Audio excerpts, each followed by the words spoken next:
میں آپ سب سے ایک بات پوچھتا ہوں، دنیا میں کوئی گناہ ایسا ہے جس پہ توبہ نہ ہو سکتی ہو؟ اللہ نہیں، جتنی مرضی توبہ کر نہیں معاف کروں. کوئی ہے؟ کیوں بھائی؟ کوئی گناہ مسلمان کر رہا ہے، غیر مسلم کر رہا ہے، ایک حدیث کو جوڑ کے کہ میرا اللہ فرماتا ہے کہ اگر میں دنیا میں کسی کو عذاب دیتا نقد تو سب سے پہلے اسے عذاب دیتا جو میری رحمت سے مایوس ہے. ٹھیک ہوگی میرے؟ دنیا میں کوئی جرم ایسا نہیں جس کی توبہ نہ ہو، جس کی معافی نہ ہو. تو ہم اپنی ذات سے شروع کریں کہ آج تک ہم سے جتنی خطائیں ہوئیں، کوئی زبان کی، کوئی آنکھوں کی، کوئی کانوں کی، کوئی معاملات کی، کوئی معاشرت کی، اس سب سے ہم آج پہلی رات ہے توبہ کر. آپ تو تھوڑے سے بیٹھے ہو، یہاں لاکھوں لوگ جڑے ہوئے ہیں، تو ان سب تک یہ پیغام پہنچانے کے لیے بات کر رہا ہوں. آپ تو سارے نیک بچے ہو اور اللہ کے فضل سے کبائر سے بچے ہو، سوائے مولویوں کا ایک بہترین کھانا ہے غیبت، وہ تم رج کے کرتے ہو. اچھا، یہ تمہیں کبھی خیال آیا کہ میں شراب پیوں؟ سچ بولو، شراب پینا چھوٹا گناہ ہے کہ غیبت کرنا ہے؟ شراب پینا چھوٹا گناہ ہے، غیبت کرنا بڑا گناہ ہے. تو تم سارے مزے لے لے کے کرتے ہو. کوئی تمہیں کہے شراب پیو گے، تم جوتا اتار، لا حول ولا قوت. تو میں عالم ہوں، مجھے شراب کی بات کرتا ہے، بدبخت مردود. کتنے فتوے دو گے؟ اور وہی آ کے تمہیں چسکے لے کے کسی کی برائی کرنا شروع کر، ہاں ہو. اور ایک اپنی تعریف سن کے بڑے خوش ہوتے ہو. مولانا صاحب آپ کے کیا کہنے ہیں؟ کیا کہا میں نے سنا نہیں، دوبارہ کہنا. مولانا صاحب آپ تو، میں اپنی کہتا ہوں، آپ تو پوری دنیا پر چھا گئے، آپ کی تو تقریروں کی کیا حد ہے. اچھا میں ذرا دوبارہ کہنا، کیا کہا تھا؟ اپنے تعریف کے چسکے لیتے ہو. کوئی ذرا سی تمہارے سوئی چپ ہو دینا تو جا کے چھت سے لگ جاتے. تو علماء میں جو دو بڑی مصیبت، اب تو خیر ہر انسان ہے نا، ہر قسم کے، لیکن جو دو بڑی مصیبتیں ہیں، ایک غیبت، ایک حسد. تو ہم جتنے لوگ میری بات سن رہے ہیں، ہم اپنے رمضان کی ابتدا کریں توبہ کریں. ٹھیک ہے نا؟ اللہ تعالیٰ کے نبی کہتے ہیں میں دن میں 70 دفعہ توبہ کرتا ہوں، استغفار. آپ تو معصوم، پاک پاکیزہ امت کو سکھانے کے لیے. دوسری بات، دنیا کا ہر انسان کسی وقت بھی توبہ کر سکتا ہے کہ نہیں؟ کر سکتا ہے نا؟ کوئی پابندی تو نہیں. دو واقعے سناتا. ایک کتاب کا پڑھا اور ایک ساتھی پر جو، یعنی وہ راوی اول، پہلا شخص، شاہ سید احمد شہید رحمۃ اللہ علیہ کے لشکر جب بالا کوٹ میں آمنے سامنے ہوئے تو سکھوں کا لشکر تھا کوئی 20,000 کا، اس کا تھا سپہ سالار شیر سنگھ، رنجیت سنگھ کا بیٹا، اور یہ چند ہزار تھے. تو ان کو وہاں ایک پہاڑ ہے مٹی کوٹ، دوسرا ہے بالا کوٹ. مٹی کوٹ بہت اونچا ہے، بالا کوٹ بہت نیچا ہے، وہ پہاڑی سی. تو وہاں مسل ہے، جس کا مٹی کوٹ اس کا بالا کوٹ. تو شیر سنگھ مانسیرا کے راستے سے چلا ہے، آگے جنگل ہی جنگل، اور گڑھی حبیب اللہ تک پہنچا، آگے اس کو راستے کا نہیں پتہ، تو راستہ بتانے والے پھر مسلمان ہی تھے، پیسوں سے خرید لیا، گجر تھے گجر۔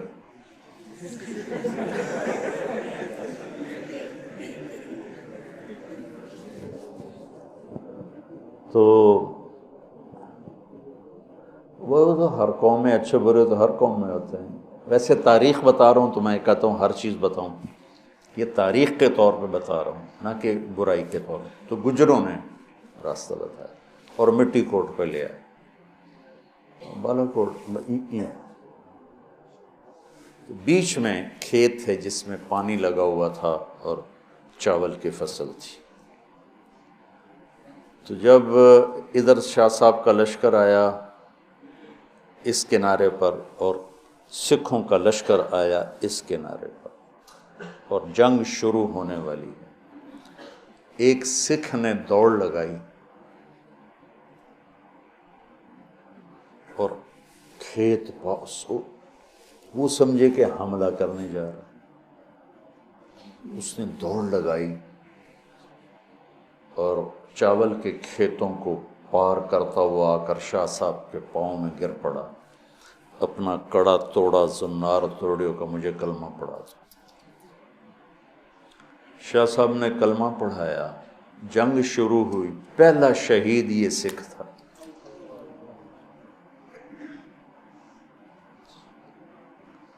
اس کی حالت کفر میں اللہ کو کیا بات پسند آئی کہ چند منٹ پہلے تک وہ کفر کافر شدید اور 1 گھنٹے کے بعد وہ شہید، ٹھیک ہوگی۔ عبدالوحید صاحب رحمۃ اللہ علیہ میرے دوست تھے، گلاسگو میں رہتے تھے، میواتی تھے، پیر محل کے، وہاں مزدوری کرنے گئے ایک انگریز کے نوکر ہو کے، اس کی 20 سال نوکری کی، پھر اللہ نے وسعت دی، اپنا کام کر لیا۔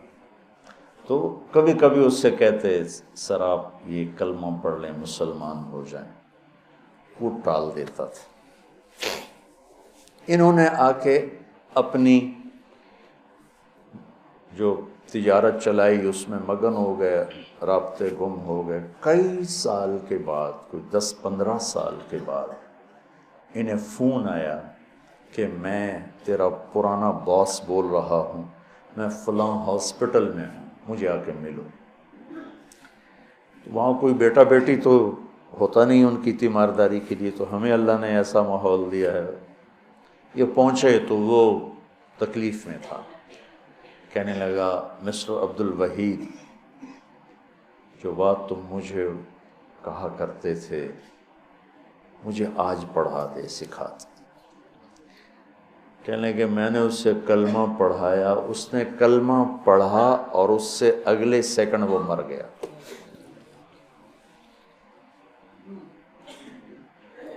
ٹھیک ہو؟ جو تو آپ کو نے 2 غیر مسلموں کی بات سنی، من کان آخر کلامہ لا الہ الا اللہ دخل الجنہ۔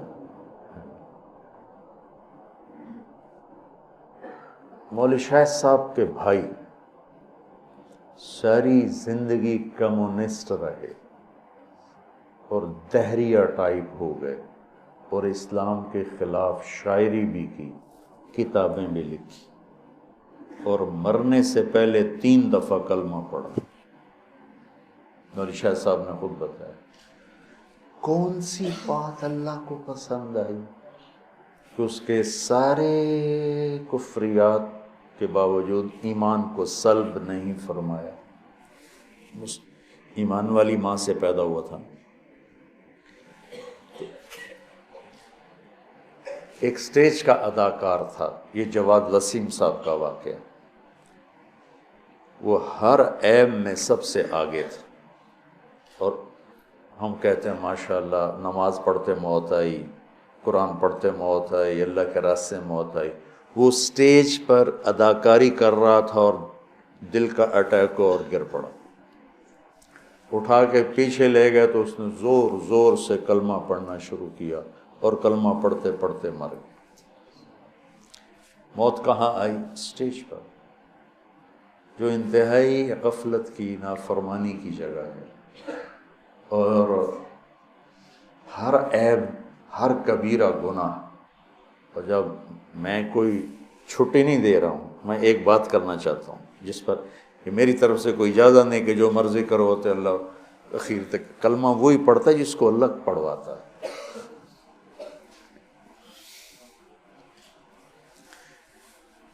نور جہاں رحمۃ اللہ علیہ نے ساری زندگی گانا گایا. کہ مولوی صاحب ہنس پڑے کہ میں نے رحمۃ اللہ علیہ کیوں گایا. بھائی جو یہ مولویوں نے نا رحمۃ اللہ علیہ اپنے لیے خاص کر لیا ہے کہ بس ہمیں تو کہو رحمۃ اللہ علیہ جو مر جائے، باقی لوگوں کے لیے یا کہو فلاں اللہ بخشے یا فلاں مرحوم. ارے بھائی جو ایمان والا اسے رحمۃ اللہ علیہ کہہ سکتے ہو، علیہ السلام کہہ سکتے ہو. تقسیم ہو گئی. علیہ السلام صرف انبیاء کے لیے ہے، اور رحمۃ اللہ علیہ عام مسلمانوں کے لیے، اور رضی اللہ عنہ. بھائی اگر میں اپنے باپ کے، میرے باپ مرے ہوئے ہیں، میں کو اللہ تعالیٰ میرے باپ سے راضی ہو تو یہ غلط ہے؟ بولو. اگر اس کو میں یوں کہہ دوں رضی اللہ عنہ تو یہ غلط ہے. میں اس کو کہہ دوں اللہ کی اس پہ سلامتی ہو، یہ تو ٹھیک ہو گیا. علیہ السلام کہہ دوں تو غلط ہو گیا. رضی اللہ عنہ بطور دعا ہر مسلمان کے لیے ہو سکتا ہے، اور بطور خبر کہ اللہ ان سے راضی ہو گیا یہ صرف صحابہ کے لیے. وہ 1.5 لاکھ تھے، وہ 2 لاکھ تھے، وہ جتنے بھی تھے، یہ لفظ صرف ان کے لیے ہے کہ بطور خبر کہ اللہ ان سے راضی ہو گیا. باقی میں ہر مسلمان کے لیے کہہ سکتا ہوں رضی اللہ عنہ جو ایمان پہ مرا ہے رضی اللہ. تو میں نے رحمۃ اللہ علیہ کہا تو مولانا صاحب مسکرا اٹھے. بھائی کسی اور نو ہی جنت جان دے کیوں آپ ہی جانا جائے. تو یہ ہماری وہ جاہلی، یعنی یہ ہماری عجیب جاہلیت ہے کہ رحمت اللہ علیہ اور قدس سرہ، قدس اللہ سرہ، نور اللہ مرقدہ، یہ تو ہیں صرف حضرات کے لیے، علماء کے لیے. بھائی تم فاسق سے فاسق مسلمان کے لیے کہہ سکتے ہو نور اللہ مرقدہ، اللہ اس کی قبر نور سے روشن کرے. یہ دعا ہے.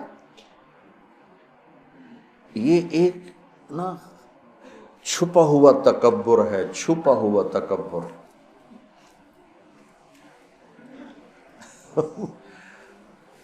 زبان سے کہہ رہا ہوتا میں تو عاجز فقیر، اگلا کہتے واقعی آپ عاجز فقیر ہوئے کیا کہ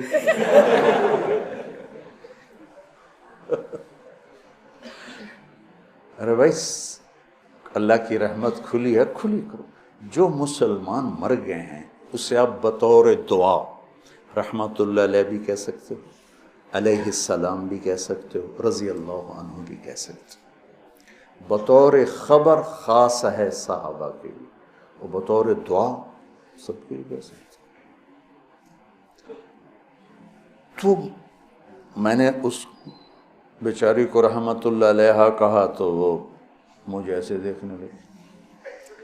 وہ 27 رمضان تھی اور جمعہ کی رات تھی. بتاؤ خود کوئی اختیار کر کے مر سکتا ہے؟ ساری زندگی گانے میں کچھ گانا کوئی اچھا کام نہیں شریعت میں، گناہ ہے. لیکن وہ کیا ایسی خوبی کی مالک تھی کہ شب قدر، شب جمعہ،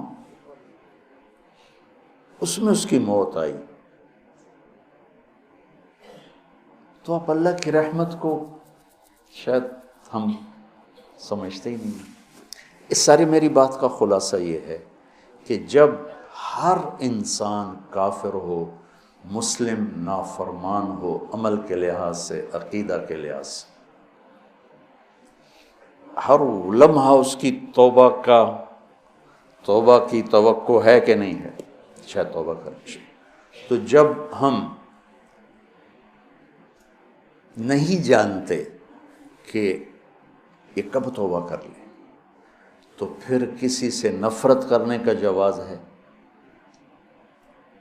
میں آج ایک کو دیکھتا ہوں شراب پی رہا ہے، چلو تو میں آپ بیتی سناتا ہوں۔ جنید جمشید رحمۃ اللہ علیہ کو میں نے دیکھا ٹی وی پر ڈانس کر رہا تھا، اور 10-12 لڑکیاں اس کے ساتھ ڈانس کر رہی تھیں، تو میرے جی میں آیا اس کو تو ہدایت مل ہی نہیں سکتی۔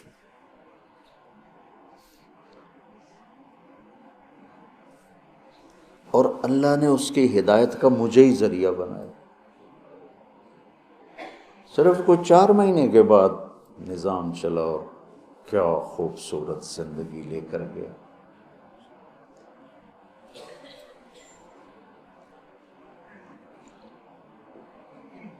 تو جب ہر انسان کے بارے میں ہر وقت یہ توقع ہے کہ یہ توبہ کر سکتا ہے، تو پھر کسی بھی انسان کو مسلم کافر حقیر سمجھنے کا کوئی جواز ہے؟ آج وہ یہ کر رہا ہے وہ رات کو توبہ کر لے، وہ کل توبہ کر لے، وہ موت کے آخری لمحے میں توبہ کر لے، تو میری حقارت تو مجھے گرا دے گی، اور وہ جنت کے مزے کر رہا ہو۔ تو رمضان میں داخل ہونے کے لیے دوسری تیاری یہ ہے کہ اپنے دل کو سب کی نفرت سے صاف کرو۔ اللہ نے میرے نبی سے کہا لست علیہم بمسیطر، میرے نبی آپ ان کے اوپر کوئی ٹھیکیدار نہیں ہیں، یہ میرا کام ہے، بس آپ اپنا پیغام پہنچائیں۔ تو آپ اس پیغام پہنچانے میں سامنے کون تھے؟ کافر، اور آپ دیکھ رہے تھے اس کو ایمان نصیب نہیں ہوگا، یہ تو آپ کو اللہ نے نظر دی تھی، پھر بھی آپ نے اس کی اتنی منتیں کی ہیں۔ ابو جہل، آپ نے کہا میری امت کا فرعون ابو جہل ہے، اور موسیٰ کے فرعون سے بڑا فرعون ہے کہ موسیٰ کے فرعون نے مرتے ہوئے کہا توبہ کرتا ہوں، اور اس امت کے فرعون نے کہا گردن ذرا نیچے سے کاٹنا تاکہ لوگوں کو پتہ چلے کسی سردار کی گردن۔ آپ نے اس کے گھر کے اتنے چکر لگائے جس کے بارے میں جانتے تھے نصیب میں ہدایت نہیں ہے، کہ وہ کہنے لگا اے محمد بس کرتے، ہم قیامت کے دن گواہی دے دیں گے کہ تو نے ہمیں اپنے رب کا پیغام پہنچا دیا تھا، اب بس کرتے۔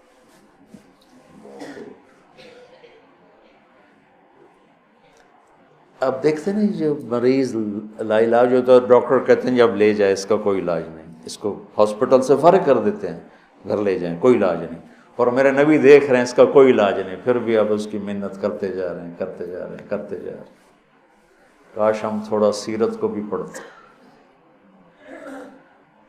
پھر مجھے خواجہ صاحب یاد آ جاتے ہیں، سکھری تروش منصوری نو ہن ٹھپ رکھ کنز کدوری نو، ہادی نہ سمجھ ہدایہ کافی نہ سمجھ کفایہ، کفایہ کافیہ وزن شعر کی وجہ سے، ہادی نہ سمجھ ہدایہ کافی نہ سمجھ کفایہ، کر پرز شرع وقایہ ایو دل قرآن کتاب۔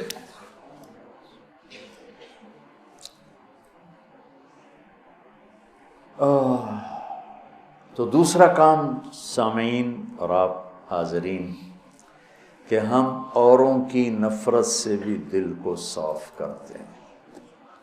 ہم چاہتے ہیں نا اللہ ہمیں معاف کر دے، تو ہم ہر ایک کے لیے یہی چاہیں کہ اللہ اس کو معاف کر دے۔ جس کو میرے نبی دیکھنا نہیں چاہتے تھے، حضرت حمزہ کی قاتل وحش، اللہ نے ایمان دے دی۔ اور بات لمبی ہو رہی لیکن یہ چونکہ ہمارے دل نفرتوں سے بھر چکے ہیں، اور بہت مبارک مہینہ ہے، اور المشاہین کی بخشش نہیں ہوتی پورے رمضان میں، جس کے دل میں نفرت ہو کسی کی اس کی بخشش نہیں ہوتی، اور اس کو ہم گناہ ہی نہیں سمجھتے۔ چند آدمیوں کے بارے میں آپ نے فرمایا تھا جہاں ملیں قتل کر دو، چاہے وہ بیت اللہ کے پردے کے اندر بھی۔ ان میں ایک عبداللہ بن ابی سرحہ بھی ہیں، اکرمہ بن ابی جہل بھی ہیں، واشی بھی ہے۔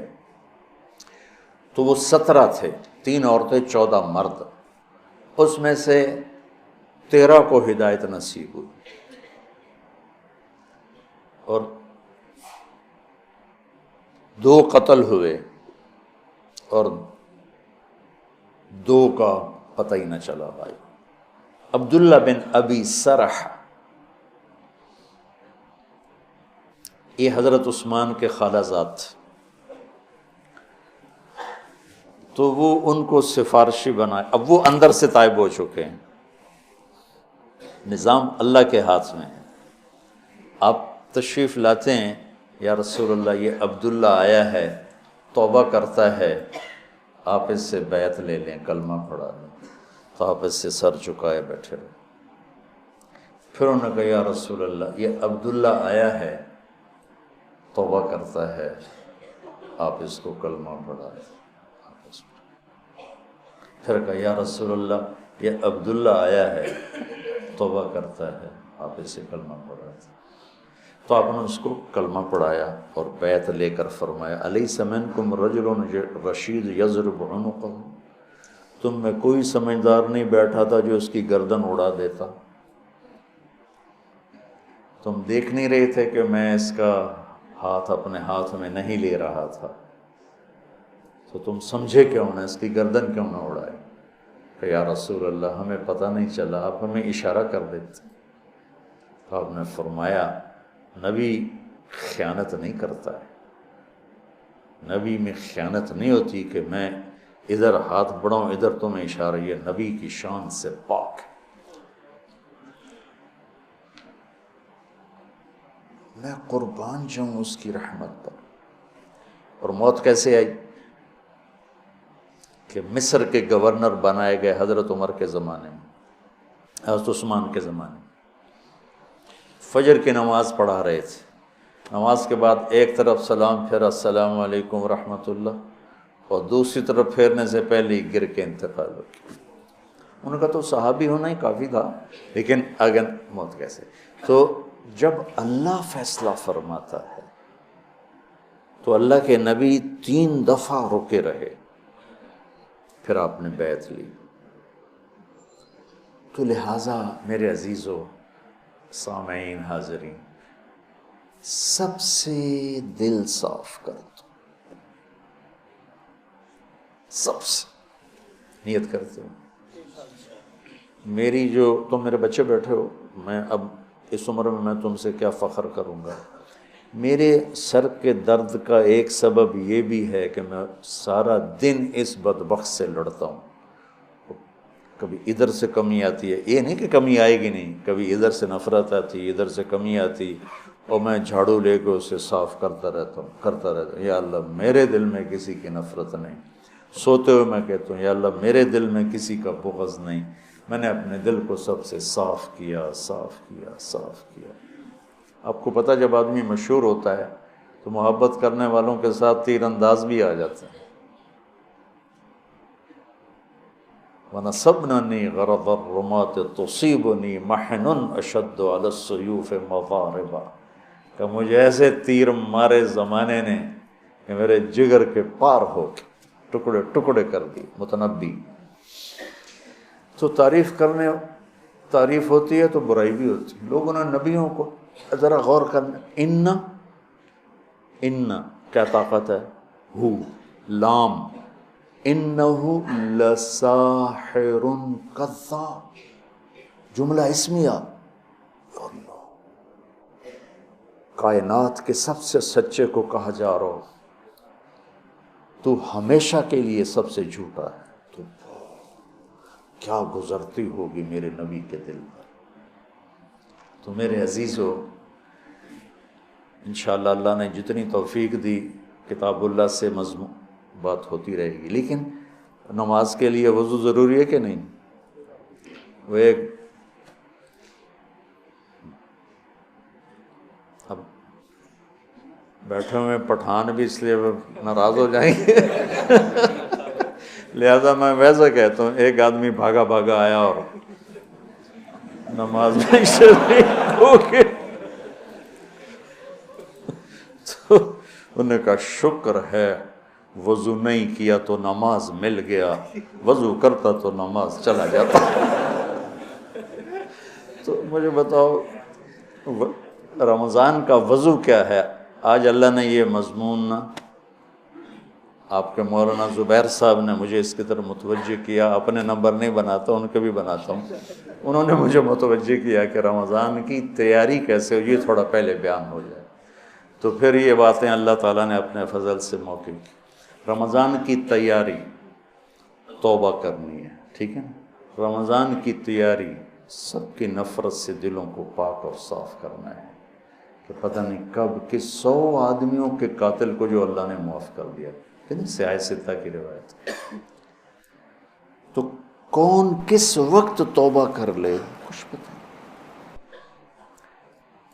اکبر ساری زندگی اس نے دین الہی، مرتد ہو گیا، کافر ہو گیا، دین لا الہ الا اللہ محمد الرسول اللہ اکبر ذل اللہ، یہ کلمہ بن گیا، اور اسے سجدہ ہوتا تھا، اور شراب حلال ہو گئی، گائے حرام ہو گئی، اس طرح کی خرافات میں پھنس گیا۔ اور مجدد الفسانی رحمۃ اللہ علیہ کی محنت آہستہ آہستہ آہستہ آہستہ آہستہ آہستہ آہستہ اس تک پہنچی، تو اپنی زندگی کے آخری چند ایام میں دوبارہ کلمہ پڑھ کے مسلمان ہو گئے۔ اور تس کے جہانگیر نے اپنی زندگی کی کتاب لکھی ہے، اس میں نے پڑھا، نہیں اس کا اقتباس ایک کتاب میں، کہ میرے والد مرحوم جب نزع کی کیفیت طاری ہوئی تو فرمایا مفتی اعظم کو بلاؤ، صدر الدین ان کا نام تھا، تو وہ تشریف لائے۔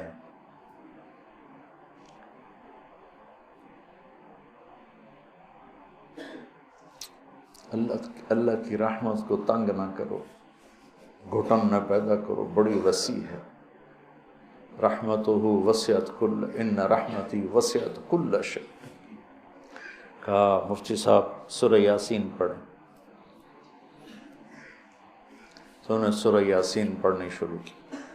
تو جب سلام قول من رب الرحیم پر پہنچے تو اس کلمہ پڑھا اور اس کی جان نکلی۔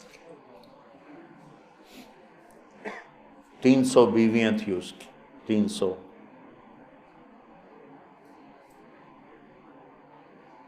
اور زندگی گمراہی میں نہیں، کفر میں گزری، مرتد۔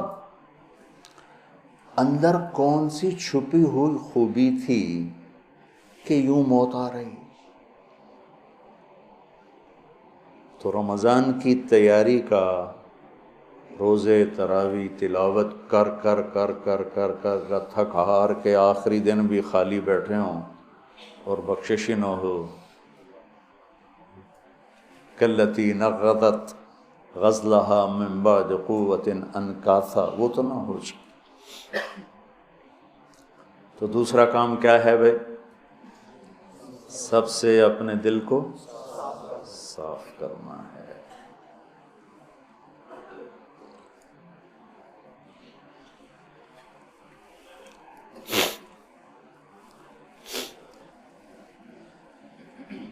جتنی آسمانی کتابیں ہیں یہ رمضان میں اتری، تورات بھی، زبور بھی، انجیل بھی، قرآن بھی، صحف ابراہیم بھی، صحف موسیٰ بھی۔ تو رمضان میں ہمارے نبی قرآن کی تلاوت کی کثرت فرماتے تھے۔ تو روزے کی عبادات میں ہر چیز شامل ہے، نوافل بھی پڑھو اور ذکر بھی کرو، خیرات بھی کرو، افطاریاں بھی کراؤ، سحریاں بھی کراؤ، اور قرآن جتنا آپ پڑھ سکتے ہو۔ کتنے لوگ ہیں، میرے اپنے ایک ساتھی ہیں، صبح بیٹھتے ہیں اور رمضان میں اور شام تک قرآن ختم کر دے، ایک دن میں قرآن ختم کر کے سوتے ہیں۔ تو یہ تم انتہا بتا رہا ہوں، باقی اس میں قرآن کی تلاوت۔ روزہ رکھنے کے نتائج کیا ہیں؟ لعلکم تتقون، کہ اللہ تعالیٰ تمہیں تقوی نصیب فرمائے گا۔ اور کیا ہیں؟ اللہ تعالیٰ تمہیں بھوک کی وجہ سے نہ تمہیں صحت بھی دے گا، فاضل مادے چل جاتے، اللہ تعالیٰ غریب کا درد بھی دے گا، بشرطے کہ روزہ ایسے رکھو کہ سنبھل کے کھاؤ، حملہ نہ کرو دسترخوان پر. سحری ہضم نہیں ہوتی، افطاری آ جاتی، افطاری ہضم نہیں ہوتی، سحری آ جاتی، بیماریاں اور بڑھ جاتی ہیں.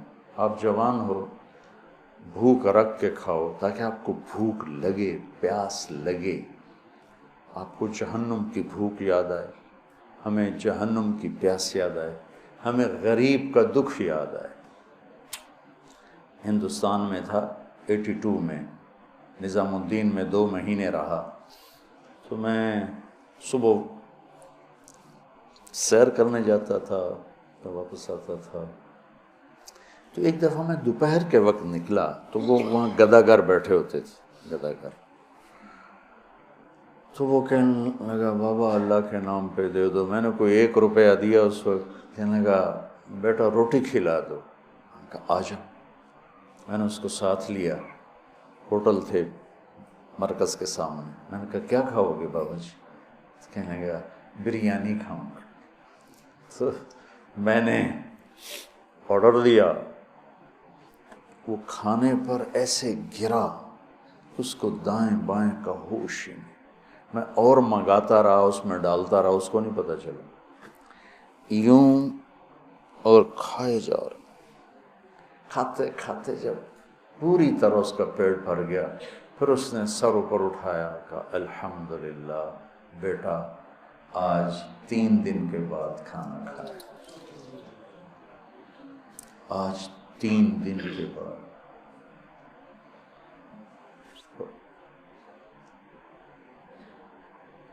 ایسے لوگوں کا تمہیں احساس ہو کہ کتنے لوگ ہیں جو بھوکے سوتے ہیں اور بھوکے اٹھتے ہیں. تو مالداروں میں سخاوت پیدا ہو اور وہ لوگوں پر خرچ کریں، کھلائیں پلائیں. جتنے عبادات ہیں نا، یہ انسان کو اخلاق تک پہنچاتی ہیں. اخلاق تک. کلمہ ہمیں انسان بناتا ہے کہ ان الذین کفروا من اہل الکتاب والمشرکین فی نار جہنم خالدین فیہا اولئک ھم شر البریہ اولئک کالانعام بل ھم اضل. تو کلمے کے بغیر تو آدمی وہاں تک پہنچ جاتا ہے. جب آدمی کلمہ پڑھ لیتا ہے تو اللہ کی بارگاہ میں وہ خیر البریہ بن جاتا، اچھا انسان بن جاتا ہے. نماز ہمیں اخلاق کے اگلی سیڑھی پر پہنچاتی ہے. تنہا عن الفحشاء والمنکر، کہ تمہیں برائی سے روکے گی، بے حیائی سے روکے گی. روزہ ہمیں تقوی تک لے جاتا ہے. تقوی کیا ہے؟ وَسَارِعُوا إِلَىٰ مَغْفِرَةٍ مِّن رَبِّكُمْ وَجَنَّةٍ عَرْضُهَا السَّمَاوَاتُ وَالْأَرْضُ أُعِدَّتْ لِلْمُتَّقِينَ. جنت کی دوڑ لگاؤ جو تقوی والوں کے لیے ہے. تقوی والے کون ہیں؟ الذین ينفقون فی السراء والضراء والکاظمین الغیظ والعافین عن الناس واللہ یحب المحسنین. تقوی والے وہ ہیں جو اللہ کے نام پہ خرچ کرتے ہیں، تنگی ہو یا فراخی ہو، اور اپنے غصے کو پی جاتے ہیں اور لوگوں کو معاف کر دیتے ہیں. تو تقوی بھی اخلاق تک پہنچا رہا ہے. حج ہمیں اخلاق تک پہنچا رہا ہے. فمن فرض فیہن الحج فلا رفث ولا فسوق ولا جدال فی الحج. کہ اگر تم نے حج کا احرام باندھا ہے تو اس کا نتیجہ یہ مجھے دیکھنا ہے کہ تمہاری زبان کی بدتمیزی ختم ہو جائے، زبان کی بے حیائی ختم ہو جائے، لڑائی جھگڑا ختم ہو جائے، اور بڑے گناہوں سے تم بچو. تو ہر عبادت ہمیں وہ اخلاق کی طرف لے جا رہی ہے. تو میرے عزیزو، میرے بہن بھائیو جو سن رہے ہو، دل کے برتن کو صاف کرو، سب کو معاف کرو، سب کی نفرت دل سے نکالو، سب کی ہمدردی اپنے دل میں پیدا کرو، اور اپنے گناہوں پہ توبہ کر کے ہم اس کی ابتدا کرتے ہیں. نیت کر لی نا سب؟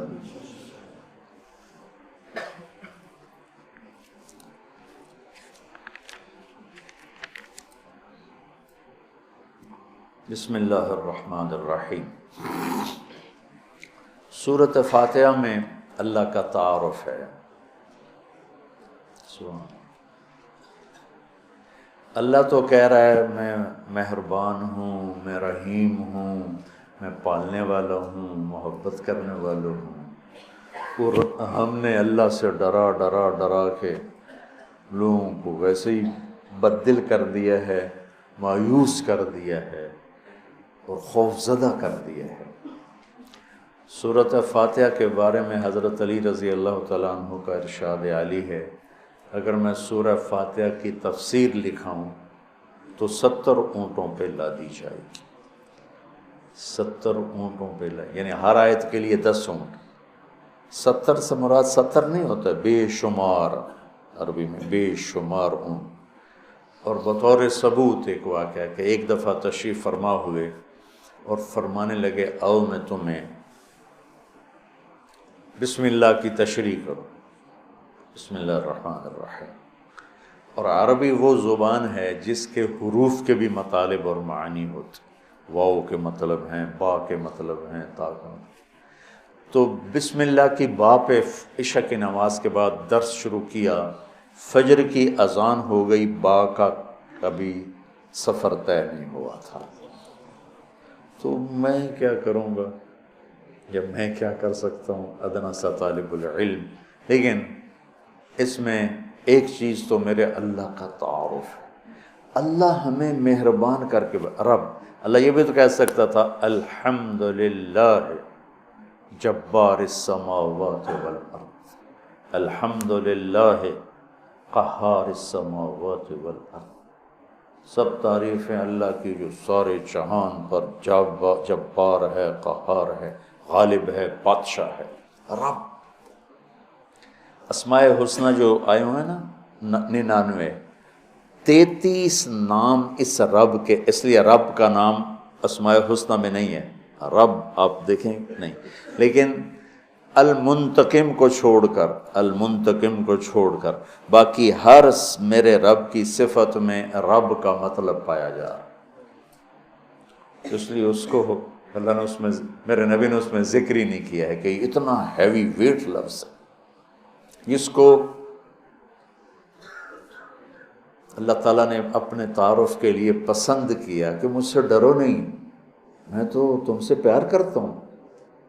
وہ پیار جو ماں اپنے بچے سے کرتی ہے وہ تو بہت تھوڑا ہے، میرے پیار کی کوئی انتہا ہی کوئی نہیں ہے۔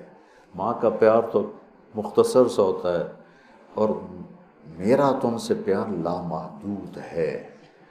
پہلا تعارف یہ ہے کہ وہ بہت مہربان، پالنے والے کے ساتھ ہے کہ حاکم ہے، بادشاہ ہے، رب بادشاہ کو کہتے۔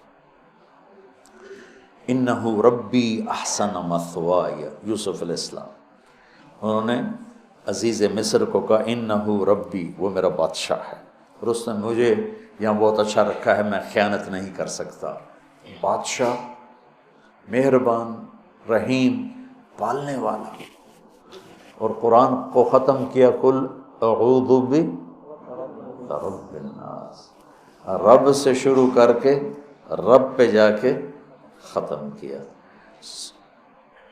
آخر میں پھر یقین دلایا کہ میں تم سے بہت پیار کرتا ہوں، جو کچھ کہوں گا تمہاری محبت میں کہوں گا۔ اب گھروں میں نہیں دیکھتے، ماں کہتی بیٹا ناشتہ کرو، وہ چھوٹے بچے میں نے نہیں کرنا، وہ بٹھا کے اس کے منہ میں زبردستی ڈال رہی ہوتی، وہ کہتے ہیں کیا مصیبت ہے میرے لیے، وہ اس کو کھلا رہی۔ تو میرا رب جب ماؤں سے زیادہ پیار کرنے والا ہے تو وہ کہہ رہا میں اس میں جو کچھ کہوں گا نا وہ تمہاری محبت اور شفقت میں کہوں گا، اور جس چیز سے روکوں گا نا تمہاری محبت اور شفقت میں روکوں گا۔ جیسے بچے رو رو کے ہلکان ہو جاتے ہیں، بچپن کیا کوئی میری ضد تھی، میری وہ پوری نہیں ہو رہی تھی، میں رو رو رو رو تو میری 5-6 سالوں میں برا حال ہو گیا، کوئی بھی نہیں میری سن۔ اخیر میں کیا، دیکھو تم نے مجھے کیا بات جلے، میں کہ ہن میں رو رو کے تھک گیا، ہن تو میری گل منو۔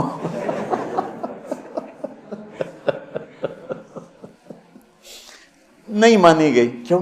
میرے لیے ٹھیک نہیں اور مجھے پتہ نہیں۔ تو اس مقدس کتاب میں جب اللہ کہتا ہے یہ نہیں کرنا تو اس میں ہلاکت ہے، یہ کرنا ہے تو اس میں ہمارا نفع ہے۔ تو تعارف میں اللہ نے اپنی ربوبیت، اپنے رحم کو، اپنی مہربانی کو اس خوبصورت انداز میں ذکر کیا کہ دل کھنچتا ہے، اور اتنے حسین انداز میں پیش کیا اپنا تعارف۔ جیسے یہ کئی ساتھی کہتے ہیں جب آپ ہمیں کوئی واقعہ سناتے ہیں تو ہمیں لگتا ہے جیسے وہ ہمارے سامنے ہو رہا ہے۔ وہ میں نے ایک دفعہ یہاں چنگیز خان کی تاریخ بتائی تو مولانا عدنان صاحب کے آئے ہوئے تھے چچا زاد، تو وہ بڑے جولی سے ہیں۔ وہ بعد میں کہنے لگے جب مولانا صاحب چنگیز خان کو بیان کر رہے تھے تو میں ڈر گیا، مجھے لگا جی میں پیچھوں بیٹھا چنگیز خان۔ تو میرا رب بھی جب کوئی بیان کرتا ہے نا تو لگتا ہے سامنے آ گیا، سامنے آ گیا۔ تو اللہ نے اپنا اس خوبصورت انداز میں تعارف کرایا کہ لگا جیسے اللہ سامنے آ گیا ہے تو وہ کہتا ہے میں تیری ہی بندگی کرتا ہوں، جیسے وہ سامنے آ گیا۔ ایا کا ایا ہو نہیں، ہم اس کی بندگی کرتے ہیں جس کی یہ تعریف ہے، ایا کا۔ تو نے اس طرح مجھے اپنا آپ پہچان کروایا ہے کہ مجھے لگتا ہے تو میرے سامنے ہے۔ کبھی اے حقیقت منتظر نظرا لباس مجاز میں، کہ ہزاروں سجدے تڑپ رہے ہیں میری جبین نیاز میں۔ آئے آئے۔ تو مالک یوم الدین تک یوں لگتا ہے جیسے اللہ سامنے آ گیا، وہ کہتا ایاک، جب تیرے جیسا شہنشاہ ہو تو میں کسی اور کی بندگی کیسے کر سکتا ہوں؟ جب تیرے جیسا شہنشاہ ہو تو میں تیرے سوا مدد کے لیے اور کس کو پکار سکتا ہوں؟ مدد صرف اللہ سے مانگی جاتی اور کسی سے نہیں۔ ایک آپس میں ایک دوسرے کی مدد کرنا، مدد مانگنا، لیکن ایک ہی ذات ہے جس کے سامنے جھولی پھیلائی جاتی ہے، وہ اللہ ہے۔ ایک ہی ذات ہے جس کو پکارا جاتا ہے، اللہ ہے۔ ایاک نستعین، تیری تجھ سے مانگوں گا اور کس سے مانگوں گا؟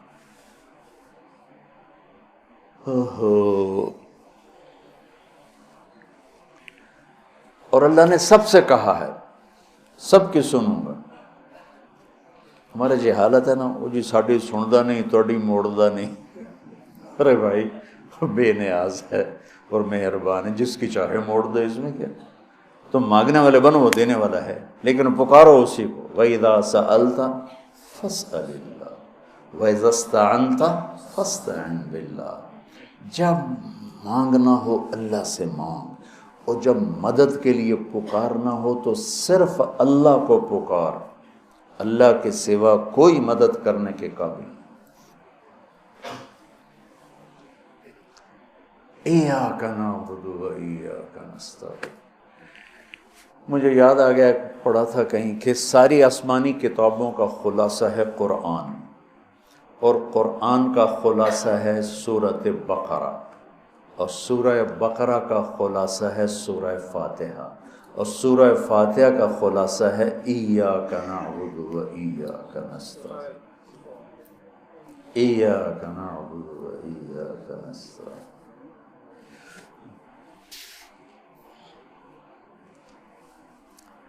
آگے ایک عجب دعا ہے، اہدنا الصراط المستقیم، یا اللہ ہمیں سیدھا راستہ دکھا۔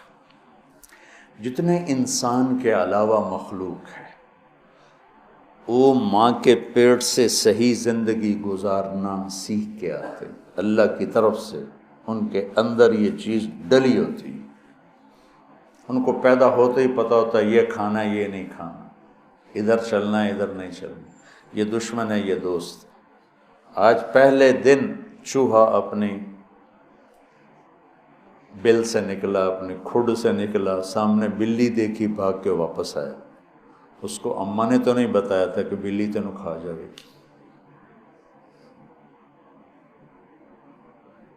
میں ایک عام مثال دیتا ہوں اپنے بیان میں کہ بھئی بکری کو گوشت کھلاؤ مر جائے گی نہیں کھائے گی، شیر کو گھاس کھلاؤ مر جائے گا نہیں کھائے گا، کہ وہ اپنی زندگی گزارنے کا طریقہ ماں کے پیٹ سے لے کر آتے ہیں۔ انڈے سے نکلتے ہی چونٹی سیدھی چلتی ہے، راستہ بناتی ہے، سیدھا راستہ چلتی ہیں، پوری لائن چلتی ہے، 1 سینٹی میٹر سے آگے دیکھ نہیں سکتی، کہاں سے ہوگی؟ اللہ کا نظام، اللہ کا علم کہ ہر مخلوق پیدائشی طور پر جانتی ہے یہ کھانا یہ نہیں کھانا، اور انسان جانتا نہیں ہے، نہ دنیا میں صحیح چلنا جانتا ہے نہ آخرت کو تو ویسے نہیں پہچانتا۔ تو اللہ نے یہ دعا فرض قرار دے دی، ہر رکعت میں یہ دعا فرض قرار دے دی، مانگو کیا؟ اللہ میں سیدھا راستہ دیکھا۔ سیدھے راستے سے ہم عام طور پر سمجھتے ہیں کہ آخرت کا سیدھا راستہ ہو، ہر پل میں مجھے صحیح کیا کرنا ہے وہ دکھا۔ الصراط، اس میں دنیا کا بھی ہے اور آخرت کا بھی۔ صبح اٹھا، فجر کی نماز پڑھی، یا اللہ صبح ہو گئی ہے، کام پہ جانا ہے، یا اللہ مجھے سیدھا راستہ دکھا، میں تیری اپنی دنیا میں کیسے سیدھا چلوں کہ تو راضی ہو جائے، اپنے دین میں کیسے سیدھا چلوں کہ تو راضی ہو جائے۔ چلتے چلتے چلتے کچھ ہیرا پھیری ہو گئی، کچھ غلط ہو گیا، کوئی ٹھیک ہو گیا، ظہر کا وقت آ گیا، اللہ کہتا آ جا آ جا، اب پھر مانگ اہدنا الصراط المستقیم، چلو کچھ گڑبڑ ہو گئی، مجھے پھر بتا کہ میں نے دنیا میں کیسے سیدھے چلنا ہے اور میں نے آخرت کے لیے کیسے سیدھی زندگی گزارنی ہے، مجھ سے نہیں گزاری جا رہی، میری مدد کر۔ اللہ نے پھر تازہ دم کیا، چل جا، پھر ہیرا پھیری ہوئی، اونچ نیچ ہوئی، نہ کہا جا عصر میں آ جا، عصر میں آ گیا، مانگ، کیا مانگوں کا؟ مانگ کہ میں تمہیں سیدھا راستہ دکھاؤں، چونکہ تمہارے اندر یہ جانوروں کی طرح چپ ہے نہیں، انہوں نے وہی کرنا ہے جو ان کو ان کے اندر ڈال دیا ہے، یہ درختوں میں چپ ڈال دی۔ کبھی آم پہ انگور دیکھے؟ انگور پہ کریلا دیکھا تو؟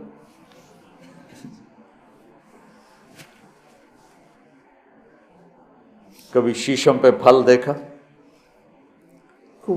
اندر میں ڈال دیا گیا ہے، تجھے پھل دینا ہے، کون سا دینا ہے، کس موسم میں دینا ہے، کس رنگ میں دینا ہے، کس ذائقے میں دینا ہے، کس خوشبو میں دینا ہے، کس تاثیر میں دینا ہے۔ تو ہمیں اس میں اللہ تعالیٰ نے دونوں تاریں ڈال دی ہیں، اچھائی برائی، تو لگا آؤ پھر مانگو، عصر میں پھر مانگو، پھر جائے کو اونچ نیچ ہوئی، رن کا آ جا، مغرب میں پھر مانگ۔ وہ کتنا مہربان ہے، آ جا مانگ یا اللہ، پھر گڑبڑ ہو گئی، پھر دکھا راستہ، پھر کہا چلو عشاء ہوگی آ جا۔ اب حالانکہ اب تو نے سو جانا ہے، لیکن سو رات میں کتنی برائیاں ہوتی ہیں، سب سے زیادہ برائیاں تو رات کو ہوتی ہیں، تو آ جا پھر مانگ کہ میں تیری رات صحیح گزروا دوں، تیرا ہر پل صحیح گزروا دوں، اور پھر آخرت کا راستہ بھی تجھے صحیح دکھا دوں۔ یہ اہدنا الصراط المستقیم، ہر پل میں سیدھے راستے کو مانگنا ہے، ہر پل میں سیدھے راستے کو مانگنا ہے۔ اور صراط چوڑے راستے کو کہتے ہیں، مستقیم سیدھے راستے کو کہتے ہیں۔ یہ ہمارا موٹر وے بن گیا ہے ہمارے گھر تک، تو اب ہم نے وہ پینسرے جاؤ، گوجرے جاؤ، ٹوبے جاؤ، رجانے جاؤ، پیر محل جاؤ، سندیلیاں لے جاؤ، عبدالحکیم جاؤ، دھکے کھاندے کھاندے گھر جاؤ۔ وہ چھوڑ کے ہم 1.5 گھنٹے میں یہاں سے، پہلے 3.5 گھنٹے لگتے تھے، اب ہم 1.25 گھنٹے 1.5 گھنٹے میں گھر پہنچ جاتے ہیں۔ یہ صراط اور غیر صراط کا فرق ہے کہ آدمی جب راستے کا چناؤ کرتا ہے تو کہتا ہے میں راستہ سیدھا، راستہ کھلا بھی ہو چوڑا بھی ہو، کھلا بھی ہو چوڑا بھی ہو، تو اللہ کہتا ہے میں قربان جاؤں۔ اور اللہ ہمیں کیا کہے، او میرا بندہ اے مانگ، اے مانگ، میں تینوں موٹر وے تے چڑھاواں۔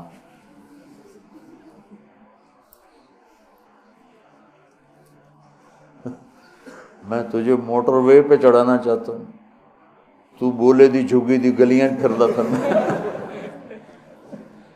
نام ہوگا نا بولے دی جھگی، تو اس کی سڑکیں بھی ایسے ہی ہوں گی۔ اور صراط تلوار کو بھی کہتے ہیں، تلوار کا جو ایک ہوتا ہے نا، ایک طرف اس کو بھی صراط کہتے ہیں، کہ وہ صاف شفاف ہوتا، کوئی کھڈا بڈا نہیں ہوتا۔ تو اللہ تعالیٰ ہم سے کہہ رہا ہے ایسا راستہ مانگ جو صاف شفاف، اور جیسے صراط تلوار جیسے چیز کو کاٹتی ہے تیزی کے ساتھ، ایسے ہی اللہ تعالیٰ کہہ رہا ہے کہ وہ راستہ مانگ جو میں تیزی کے ساتھ تو اپنے گھر پہنچ جائے، جیسے ہم تیزی کے ساتھ اب گھر پہنچ جاتے،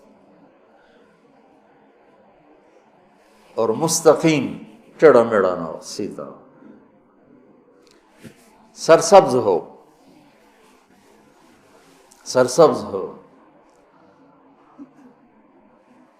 دیکھنے کو میں اچھا لگے، تو انعمت علیہم صراط الذین انعمت علیہم۔ ناعمہ اس بوٹی کو کہتے ہیں جس پر کبھی خزاں نہ آئے، وہ پودا جس پر ہمیشہ ہریالی رہے، وہ ناعمہ ہے۔ وجوہ یومئذ، کبھی ان پہ کوئی خزاں نہیں آئے گی۔ تو اللہ کہہ رہا ہے صرف روڈ نہ مانگ، سرسبز بھی مانگ، کہیں چائے پیو، کتے کافی پیو، کتے بہ کے گپا مارو۔ وہ کوئٹے والا راستہ نہ مانگ، کالے پہاڑ سارے راہ ویک ویک کے بندہ برباد ہو جائے، کہ ایسا راستہ مانگ جس میں سبزہ ہو، ہریالی ہو، باغ باغیچے ہوں، گل و گلزار ہو، اور تجھے پتہ بھی نہ چلے، اور تیرا راستہ طے ہوتے ہوتے ہوتے تو مجھ تک آ جائے۔ پھر ساتھ دوسری دعا بھی منگوائی کہ ایسا راستہ جہاں پیٹرول نہ ملے، ایسا راستہ جہاں کھڈے ہوں، ایسا راستہ جہاں ڈاکو پڑ جائیں، ایسا راستہ جہاں لائٹیں بند ہو جائیں، ایسا راستہ جہاں کھائیاں ہوں۔ کوئی جائے گا ادھر؟ ایک دفعہ ہم جا رہے تھے، رحیم یار خان جا رہے تھے، اور جا رہے تھے ادھر راجن پور سے آگے خواجہ غلام فرید رحمۃ اللہ علیہ کا جو ہے شہر، کیا مٹھن کوٹ مٹھن، تو وہ ہم نکلے گپوں میں، ہماری ذمہ دار جماعت، ہمیں یاد ہی نہ رہا بھائی ذرا وہ بھی دیکھ لیں کہ تیل بھی ہے کہ نہیں۔ تو وہ راستہ سنسان، ایک دم گاڑی نے جھٹکے کھانے شروع کیے۔ تو میں کہ کیوں ہے؟ تیل مک گیا۔ مر گئے تھا، وہی تو تیل پیٹرول پمپ بھی کوئی نہیں، کی بڑھنا ہے ہوں، کوٹ میں ٹن تائیں دھکا لا بھی ہے، لیکن شہنشاہ کی مدد ساتھ ہوتی ہے اللہ کے راستے میں۔